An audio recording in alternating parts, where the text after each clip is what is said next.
उसी तरह रविदास जी को मारने के लिए पाखंडियों ने एक षड्यंत्र रचा और षड्यंत्र यह है कि ब्राह्मणों ने उस समय के राज दरबार में जाकर राजा के सामने यह बात कहने लगे कि रविदास जो है सत्संग कर रहा है, लोगों को अपने साथ जोड़ रहा है, लोग उसके अनुयायी हो रहे हैं। साथियों, जय भीम। हमारे देश में बोधिसत्व संत शिरोमणि गुरु रविदास जी की जयंती बड़े धूमधाम से मनाई जाती है। इस साल भी मनाई गई है और आगे भी मनाई जाती रहेगी।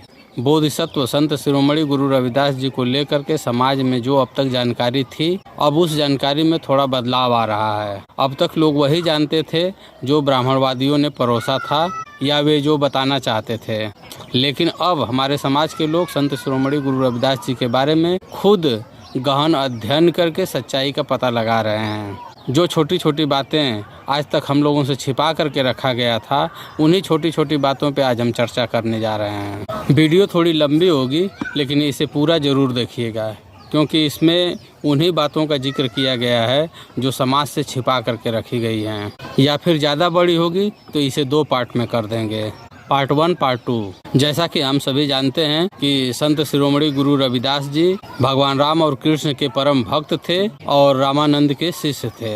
मीराबाई उनकी शिष्या हुआ करती थी, वगैरह वगैरह। इतिहास में संत रविदास जी को एक चमत्कारिक पुरुष के रूप में दिखाया बताया गया है। उनके साथ गंगा और सोने के कंगन की काल्पनिक कहानी को जोड़कर उनके असली व्यक्तित्व और सामाजिक सोच को दबा दिया गया है। आपने सुना ही होगा कि गुरु रविदास जी का अभिवादन स्वीकार कर गंगा जी ने एक सोने का कंगन दिया था ब्राह्मण को कि ले जा करके रविदास जी को दे देना, लेकिन ब्राह्मण की नीयत खराब हो गई और वह कंगन राजा की कृपा पाने के लिए राजा को दे दिया और बदले में उपहार और कृपा लेकर घर वापस आया। राजा वह कंगन अपनी रानी को दिया, रानी को वह कंगन बहुत पसंद आया। अब रानी दूसरे हाथ के कंगन के लिए राजा पे दबाव डालने लगी। राजा ने उस ब्राह्मण को बुलाया और बोला कि इस कंगन का दूसरा जोड़ा ला कर दो, अगर तुम नहीं ला करके देते हो तो तुम राजदंड के भागीदार बनोगे।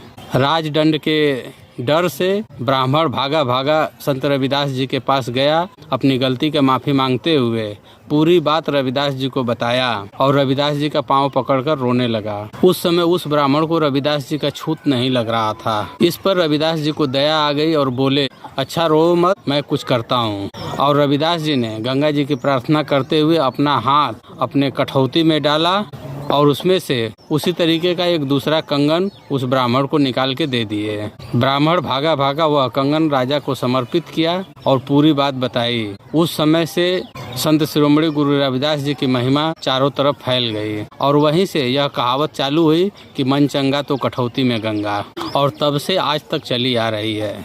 इस कहानी को ब्राह्मणों ने इतना प्रचारित किया कि रविदास जी का वास्तविक चरित्र और सामाजिक सोच सब दब गई, जबकि बोधिसत्व संत शिरोमणि गुरु रविदास जी अपना पूरा जीवन समाज में फैली हुई बुराइयों, कुरीतियों, अंधविश्वास, पाखंड, जातिवाद, छुआछूत, भेदभाव को खत्म करने में लगा दिया।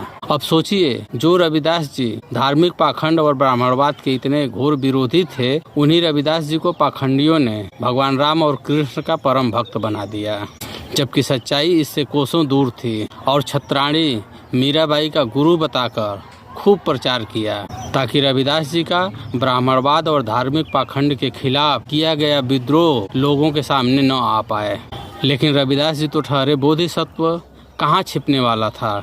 अगले वीडियो में रविदास जी के दोहों चौपाइयों के माध्यम से हम यह जानने की कोशिश करेंगे कि रविदास जी कितने बड़े धार्मिक पाखंडवाद के विरोधी थे, ब्राह्मणवाद के खिलाफ थे। उनका यही विरोध और उनकी जाति उनकी हत्या का मुख्य कारण बना।